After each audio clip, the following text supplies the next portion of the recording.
2000 Chevy Safari. Tow truck just dropped it off, and it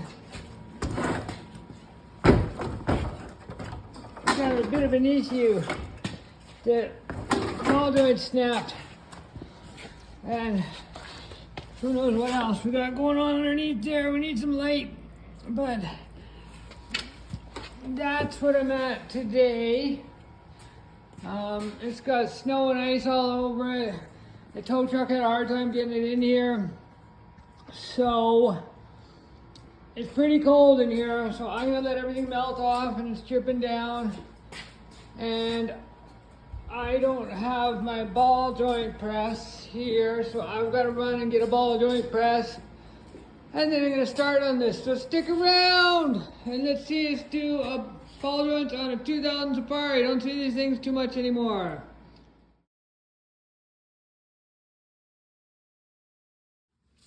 Okay, upon closer inspection, lower ball joint broken right there.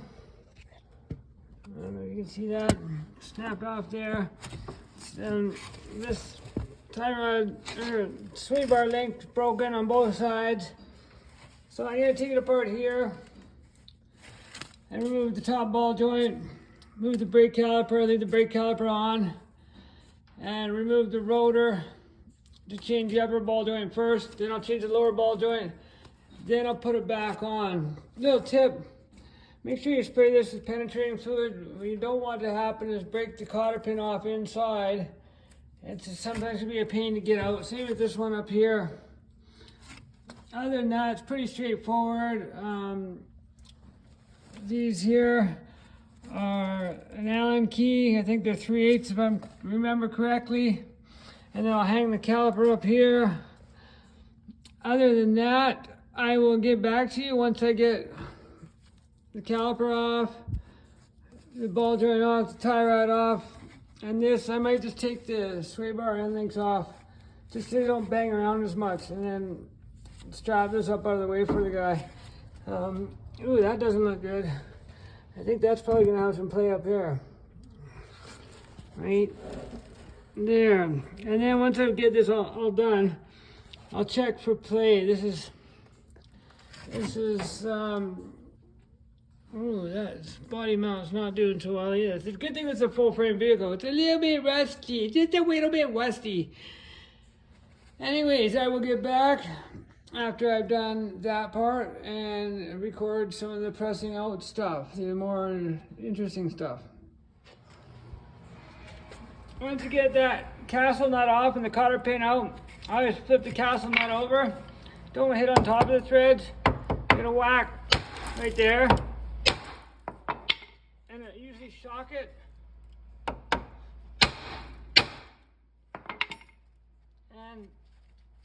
And so that way you don't have to, because I'm going to be reusing this tie rod end, so you don't want to damage it. And then put the nut back on it so it doesn't get damaged in messing around. Now it's time to take the brake caliper off and hang it over there. I'm doing bolts like that and nuts, and you can see the threads, they're all gummed up and dirty. Spend a couple minutes with some penetrating oil and a wire brush, and if you got air, blow it over there. Spend a few minutes cleaning the threads up. It'll save you a lot of time in the long run breaking bolts.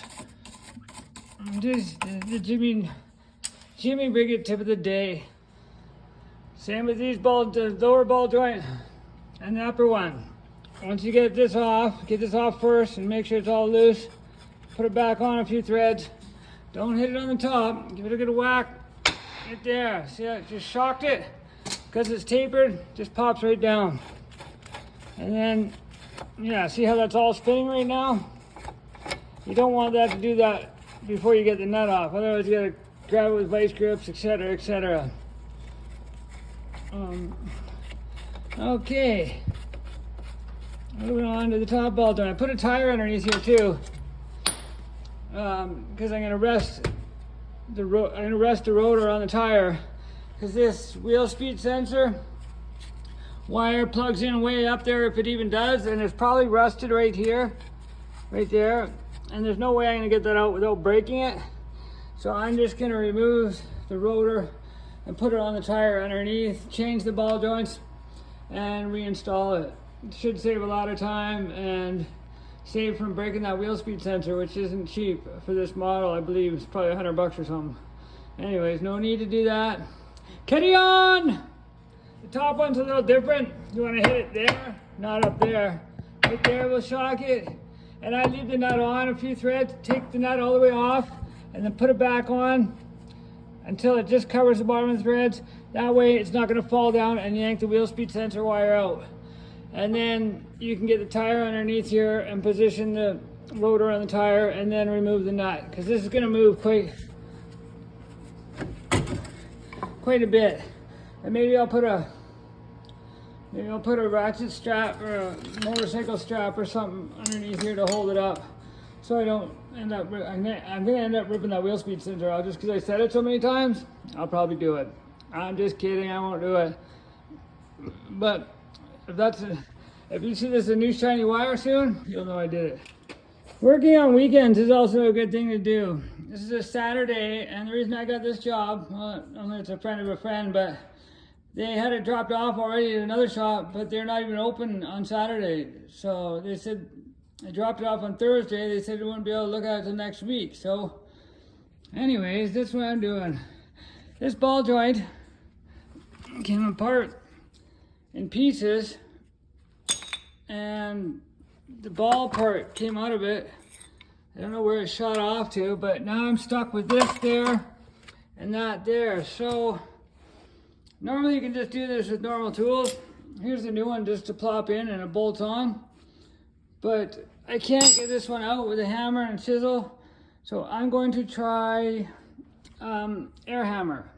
I'm running out of battery on my phone here, so I will just give you an update after I play with the air hammer. Either I'm gonna wreck it and I can't get a new one back in, or I'm gonna finish it. So we'll see what happens. Suspension is good stuff to work on if you're trying to get some frustrations out. I haven't broke out the puller yet, or the press. Just took my 5-pound sludge, a few whacks in the middle, and that ball joint came out. No problem here, mister. I just saw there's the other ball joint right there. It's pretty figured. So now I'm gonna need the press, the pull, whatever it's called. So I'll set that up to put the lower ball joint in, and then it's reassembly, my folks. Not too bad. We're only looking at a couple hours here so far, 2 or 3 hours. All said and done since tow truck. It took longer for the tow truck to get in the shop to drop this off than it took me to do this. Anyways, we'll see you shortly. Oh, Daniel-san, very important. You make sure that this is sucking it in straight all the way around. If it starts going crooked, bang it out or straighten it out, and make sure it's sucking in straight. Even with this goddamn puller thing, it can pull it in crooked. So get it going straight. Everything needs to be straight, straight, straight. The one with the hole goes on the top. This cover goes on there. Make sure this thing is big enough to go around that. It has to be bigger than that side, otherwise it's not gonna let it suck it through. Center it in the middle there. Make sure the thing is going through the middle. Then set this up like that, like there, and then put this piece on there, press it on there. Let's see. I don't know if it's gonna work or not. Let's see. Dun, dun, dun, dun, dun.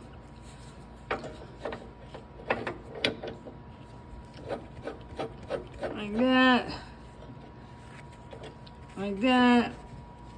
Like that. And then get the right wrench right there and just yard on it. My battery's gonna die, so I'm gonna shut it off right now and bing bop boom. Hopefully we're done. Here's a tip for reassembly.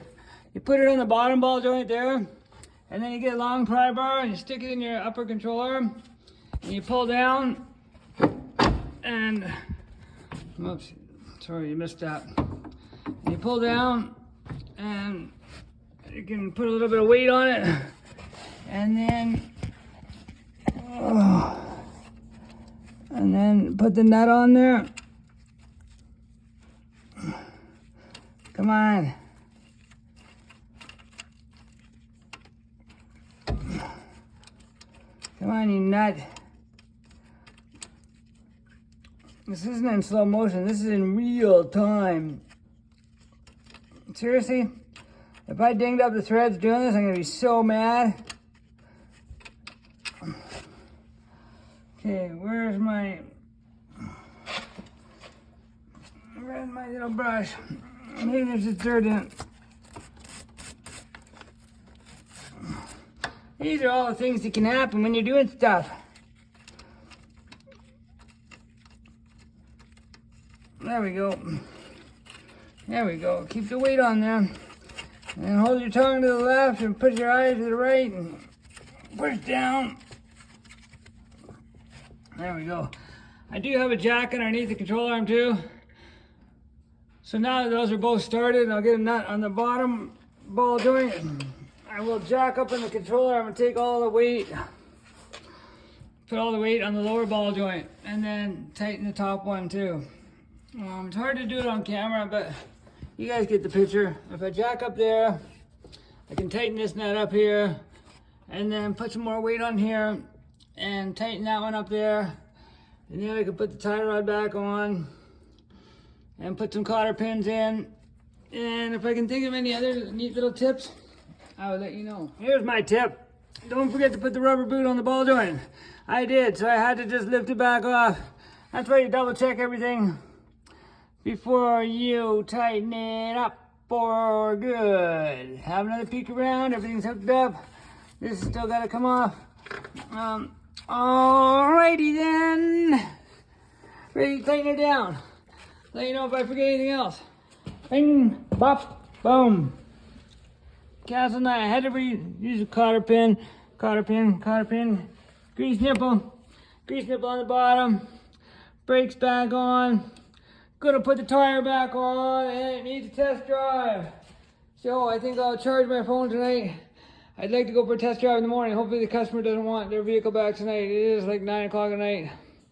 But if they need it, they need it. I would rather take it for a drive tomorrow and double check. It did take quite a hit as it did smash when the ball joint broke. So better to be safe than sorry. Okay, well there it is, the 2000 Safari doing upper and lower ball joints. I found some rather disturbing things on the steering, pretty scary. So I will show you that tomorrow, and it didn't start. The tow truck dropped it off here today, and I just finished putting it together. I noticed there's a loose wheel nut there, and it doesn't start. So I don't know what that is. So tomorrow's another day. It's 9:30 something at night. I quit. See you guys tomorrow.